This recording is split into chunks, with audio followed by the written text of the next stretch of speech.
Good morning, Chairperson, members, Garrett Vollendroff, staff, and guests. The lobbies are open and the recording has begun. Next session will convene the Washington State Liquor and Cannabis Board meeting for December 20th, 2023, which will be our last meeting of the year. The first item on our agenda is consideration of an amendment to the Cannabis Compact between the LCB and the Samish Indian Nation. And Dr. Marla Conwell, our Tribal and Government Liaison, will tell us what those changes are. Good morning, LCB board members and staff present. I'm happy to present the Cannabis Compact from the Samish Nation. It is an amendment to their existing compact. It updates the language, mainly marijuana to cannabis. It includes some provisions with our dispute resolution process that were included and updated, and just minor amendments with that. So ready for any comments or questions? Any questions? Are there any questions? Just a quick comment. Yeah, please. Just Marla, thanking you for your work, and the government to government contracts with the tribes are an important part of what we do, and I appreciate your work with them and our partnership with the tribes. Thank you. Absolutely. And we actually have a member of the Samish Indian Nation Council with us, Jenna Burnett.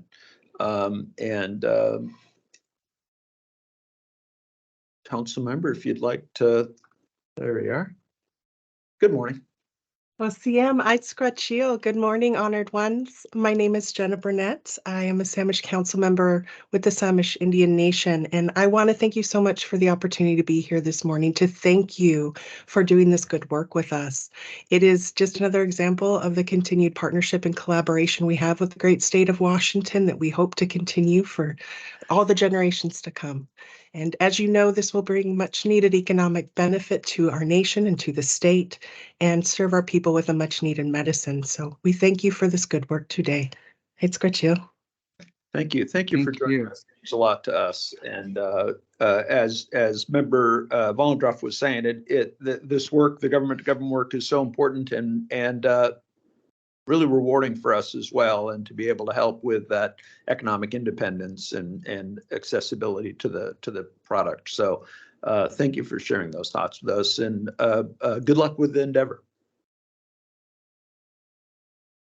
Okay, and now what we need is a motion to approve the amendment to the Cannabis Compact between the LCB and the Samish Indian Nation. I move that we approve the compact. And this is Jim, I second that. Great, then that is approved unanimously. Thank you. Thank you, Dr. Conlon. Appreciate that.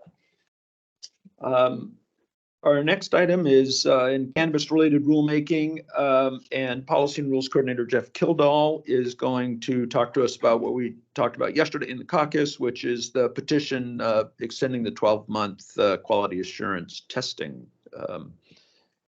I will COA, right? Yes, I'll turn it over to you, Mr. Kildall. Okay. Good morning, Chairperson and board members Garrett and Vollendroff. Thank you for the chance to be on the agenda here today.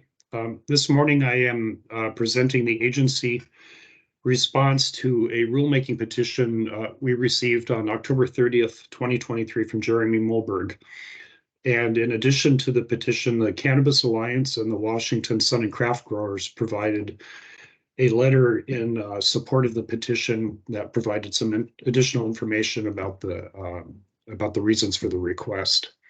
So, in brief, the petition for rulemaking requests a change in LCB administrative rules in our WAC, which is Chapter 314.55. And this request is to extend the expiration date for cannabis testing certificates of analysis, or as they're known commonly, COAs, by 6 months from the current expiration of 12 months to an expiration of 18 months. And this rule change, as requested in the petition, would affect WAC section 314.55.102, directly impacting subsection 9, which specifies the COA expiration. The current rules in this section 102 require all cannabis products sold at retail in Washington to pass a panel of quality control tests done by an accredited testing laboratory. These are tests for pesticides, biological contaminants, moisture, potency, and other tests depending on the type of cannabis product. The certified testing labs have to provide licensees a copy of the COA report that they generate to provide them with a record of the test results. Having these COA expirations, whether they're 12 months or other, it's considered a good manufacturing product across other industries in the United States, such as pharmaceuticals and cosmetics.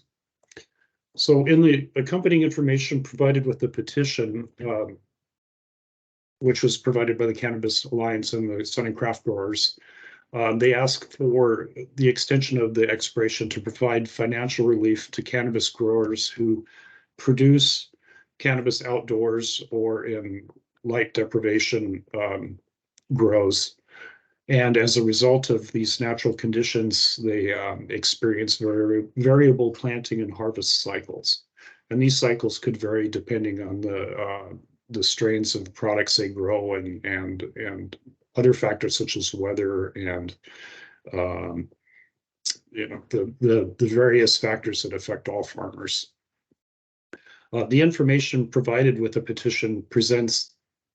petition explains how outdoor cannabis producer processors experience gaps between natural seasonal harvest cycles annually that leave the processor without tested products, and those being products that are tested and have a current COA that can be sold from a licensed processor to a licensed retailer. So in this process, we should note here that accepting a rule petition does not mean that the agency can begin developing rules to extend the COA to 18 months, but rather if we have the opportunity to consider rulemaking, it would give us a chance to solicit and gather feedback from the public to assess whether this regulation should be revised to ensure the most favorable outcomes. And if the board accepts a petition, the rulemaking process must be consistent with the Administrative Procedures Act. And because the Administrative Procedures Act dictates the rulemaking process, we are limited by the code revisor's calendar for rulemaking. So it should be noted that any rulemaking that we would initiate takes a minimum, I believe, of 4.5 months to complete, and with stakeholder work and with the rotation of the calendar and board meetings, it would, it moves the effectiveness of finding a remedy to a request through rulemaking. It makes that a more significant and long-term project than an immediate decision.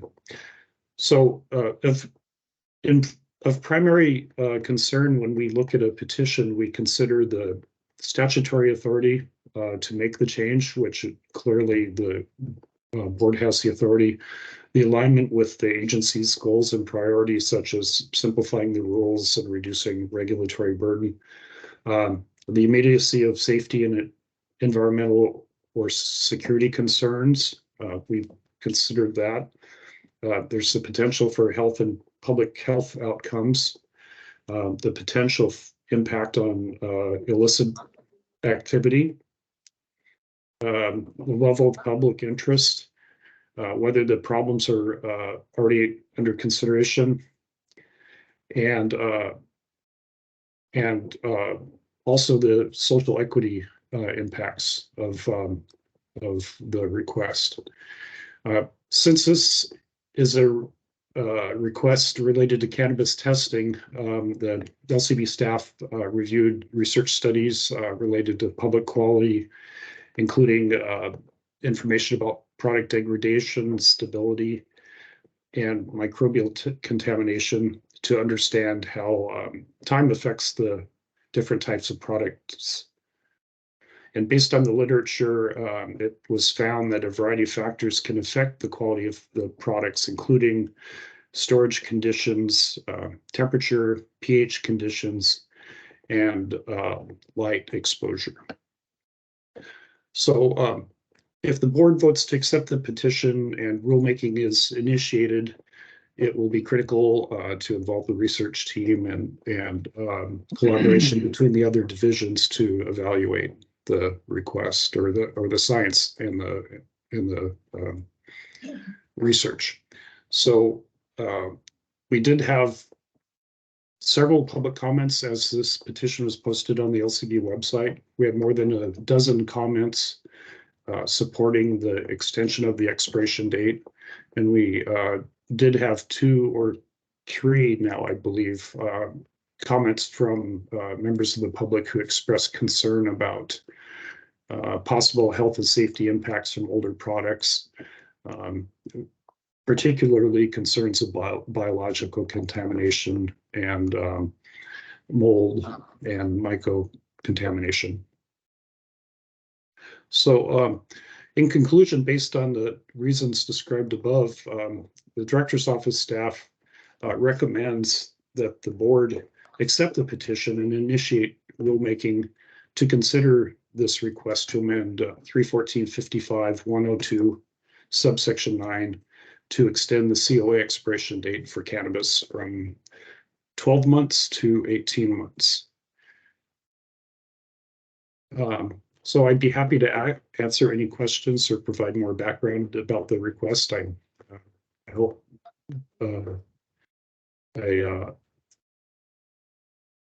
I think that this is something that we can consider and incorporate into future rulemaking to have the time to engage the public and the industry. So thank you. Thank you. Okay.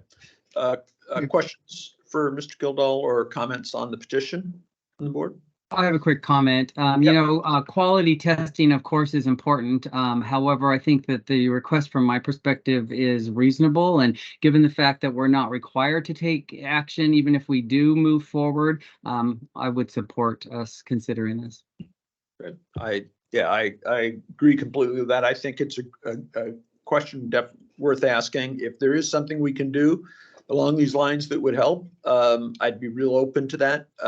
But I appreciate the questions that have come about, degradation, what happens with moisture, potency, these things. And it you mentioned the research team, and it's a great opportunity for us to lean on them a little bit and see if the science that's available would support something, either this at the request or something along these lines, if there is something we could do to help. So I agree. And with that, I would entertain a motion to accept the staff recommendation on the rules petition to extend the quality assurance testing expiration. This is Jim. I move that we approve the petition for rulemaking request extending the cannabis certificate analysis exemption date. This is Ali. I second. Great. Then that is approved. Thank you. Thank you, Mr. Gildall. Appreciate the work on that. Thank you, Jeff.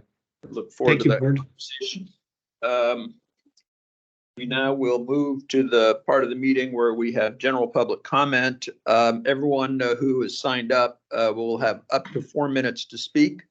We ask that people limit their comments as much as possible to LCB business, and of course, refrain from any personal attacks or going too far off topic. Ask everybody who's in the room, is online as well, to just be respectful of our speakers. If you're in the room here, a reminder, the microphones are very sensitive and pick up anything, including rustling papers and like. Everything's recorded. It'll be available online later today. If you're online, and we'll go there first, just give us a second to find you. And then once you're connected, your 4 minutes will start. When you get to 3.5 minutes, Dustin will step in and remind you that you have 30 seconds. Then we ask you to really wrap up at 4. So with that, the first person we have signed up online is William from Original Seed. Good morning, Chair. Dustin here. William registered to speak, but I don't see him online with us today. Okay, we can check back. Then the second person I've signed up is Mike Asai.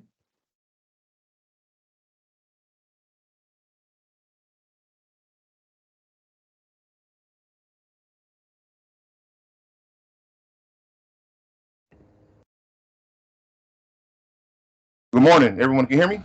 Yes, sir. Good morning. Good morning, Chair Postman and Board Member Garrett and Volendroff and those in the audience. Mike Assad with Emerald City Collective Gardens, unjustly shut down in 2016. I am Vice President of Black Excellence in Cannabis, fighting for inclusion. Hey, been in long haul with the social equity program. You know where I stand and how I feel about, and it's not just me. Understand, you guys have heard from us a lot. We talk to a lot of people in the community. We talk to a lot of people that applied. A lot of people are upset with things, and we just come and just speak on behalf of them. But I want to end this year on a good note, in essence of just saying, hey, next year we got a lot of work to do, and working with the LCB, ensuring the social equity program is a success, not only under 2870, but also under 5080. I know this board wasn't there during 2015, but there's a lot of pain from Senate Bill 5052, and also a lot of pain from Senate Bill 5131. And Senate Bill 5131 took away the merit-based language from 5052. And what that means is that it took the language away in prioritizing cannabis pioneers. And the agency has to make up for that. The agency needs to make the wrongs that were done. That was an agency-led bill, by the way, 5131. And it's really disheartening to see that that happened. But this board and this agency can make it right. So, hey, I don't want to take up too much anyone's time. I hope everybody has a happy holiday, happy New Year, and everyone is healthy and well going into the new year. And that's it. Thank you. Great, thank you. Next person signed up is Jim McCray.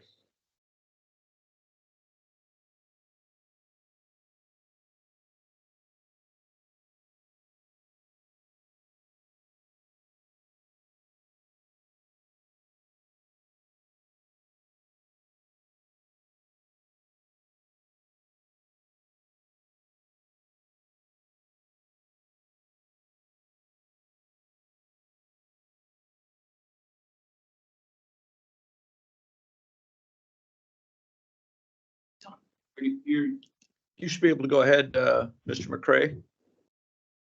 Justin has unmuted you. But we're not hearing you or seeing you.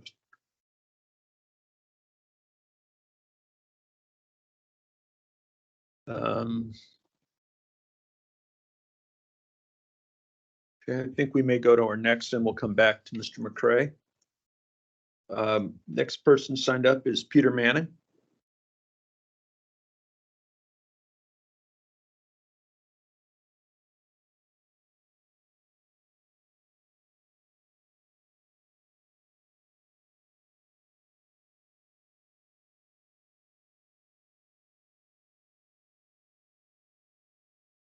Good morning, Chair. Peter Manning registered to speak, but I do not see him online with us today. Okay, we'll check back on him as well. Go back to Jim McCray for a second, see if he's able to connect.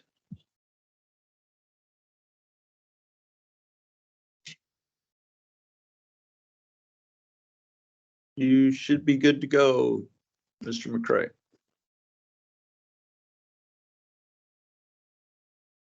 No? Okay, we're gonna move on. We'll check back with the others who we've skipped in a minute. Next person signed up online is Christopher King.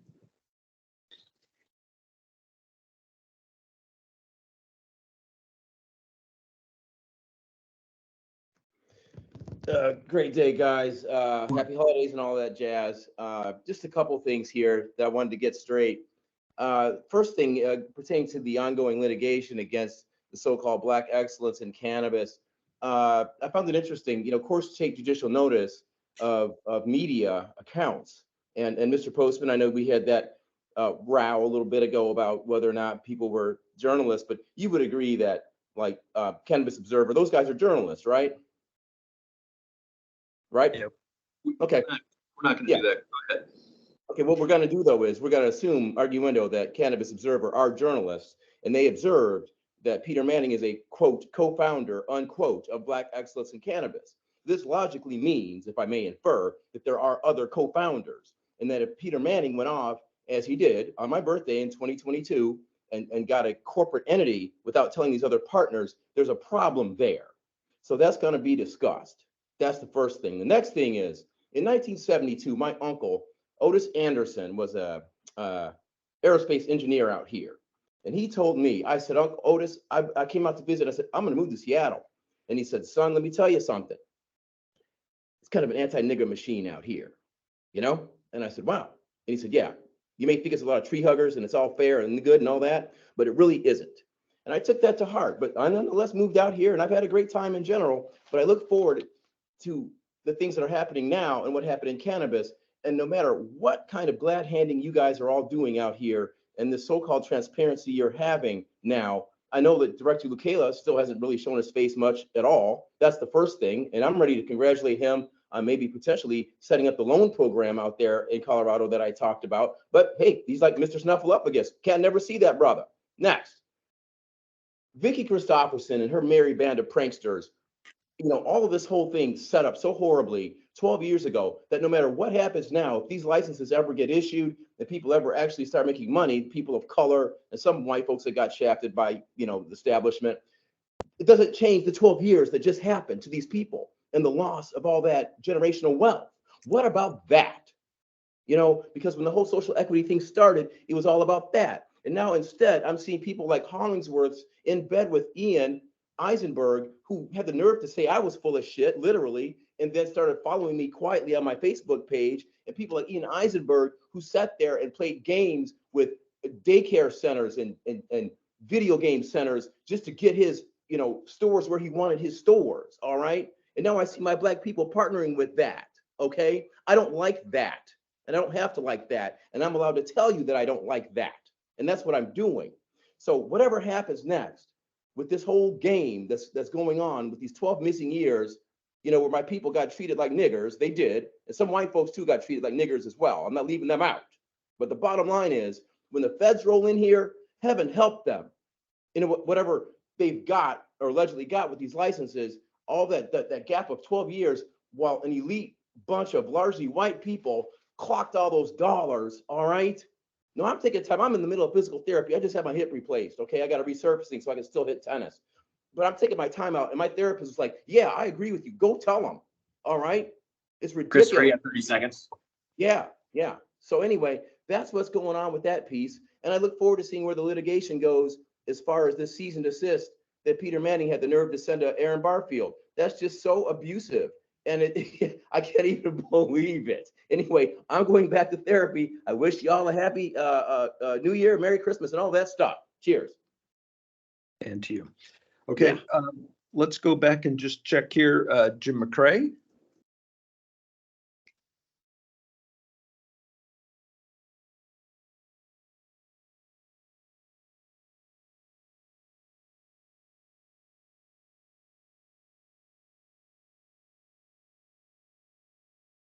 You should be ready. Yeah, should be ready again, Mr. McCray, if you want to try. You're unmuted from our end. That does not seem to be working today. Has William from Original Seed joined us?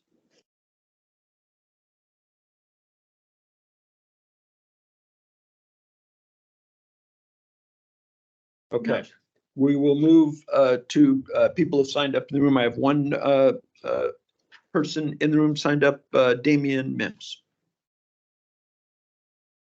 Oh, no, two, sorry. No, you're up first. Yeah, right. Yeah, I forgot. Bailey also signed up. Good morning. Good morning.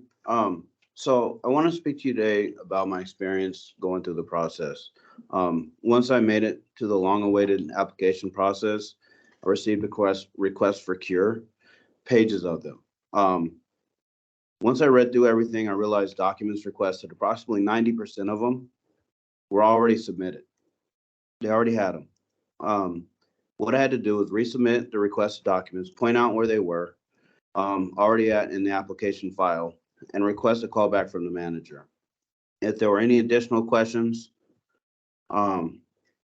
which I did receive, I asked for the ponder callback from the manager. I did get that, and I ended up walking through all of my application process with the manager so that they could see where the documents were located. Once everything was done, I was told, hey, you got everything, you're good. We verified everything, moved on. Then I got an email back saying, hey, your application is complete. We're scoring it. We're going to send it off, whatever. I asked for my score.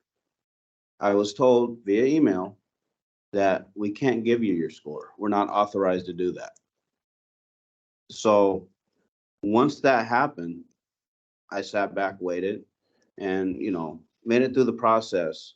But the issue was the score that I had wasn't the score I should have had. I didn't get all the points that I was supposed to be, and there was no way for me to go through and verify that because everything had been done. There was a mix up in that process. I don't know if you guys do this in the future, maybe there needs to be some adjustment in that, but I have moved past that. And now the new issue is, where's the assistance? Where's the help? We've been waiting on it. We've had these licenses be issued to the applicants, but there's no way to really open up because the people that are getting these licenses obviously need assistance. That was supposed to be available the minute the licenses were available. And now we're struggling to figure out where we're going to open up. How are we going to pay for all this? And it's like a waiting game all over again. This process is taking way longer than it should, and the help that's supposed to be available to the people is not available. So I think there needs to be some adjustments in your guys' process as far as handling that. And that's all I got. Thank you. Sorry, and Billy Hirschberg.